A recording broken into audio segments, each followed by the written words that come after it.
Iran regime calls for takeover of US embassy in Iraq.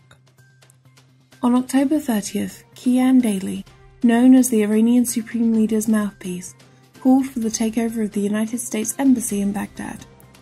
The piece reads, in previous note, by mentioning the takeover of the US Embassy in Iran, which Imam called the Second Revolution, the issue was raised in context of a question that why the Iraqi revolutionary youths are not ending the presence of US Embassy in Baghdad, which is the epicenter of conspiracy and espionage against the innocent people of Iraq, and why you are not eliminating and throwing out this infected wound from your Holy Land.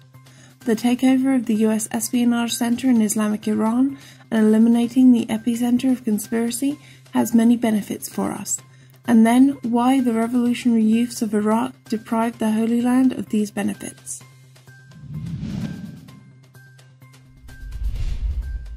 Floods reported in numerous areas across Iran.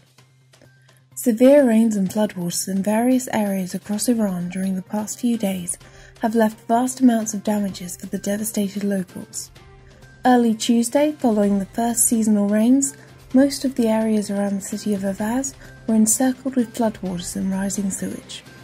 The Golistan hospital was in atrocious conditions after the first rains of the season, signalling a long and disastrous fall and winter season.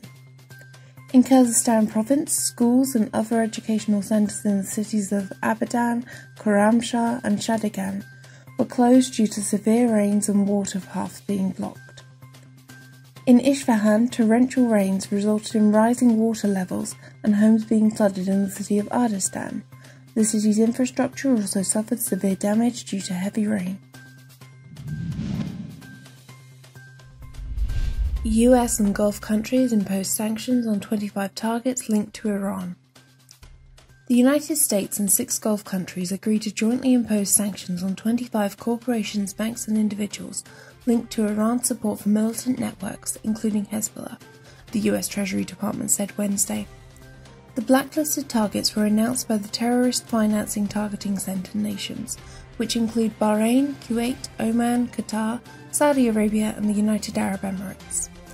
The US Treasury said several of the businesses targeted in this action are providing financial support to the Basij Resistance Force, a paramilitary force subordinate to the IRGC that has long been used as shock troops by the regime to oppress domestic opposition with brutal displays of violence, while also recruiting, training and deploying fighters to fight in the IRGC-fueled conflicts across the region. Female weightlifters only receive salaries if they win medals. In an interview with the official IRNA news agency, the director of Iran's weightlifting federation, Ali Khamenei, admitted that Iranian female weightlifters who have not won any medals in Asian and global competitions have not received any salaries. He admitted, unfortunately women have not been paid any amount in the hosting section of the Iranian Olympiad and other competitions. Considering that female weightlifting is a new sport in Iran, women in this field have not received salaries, because none of them have won any championships.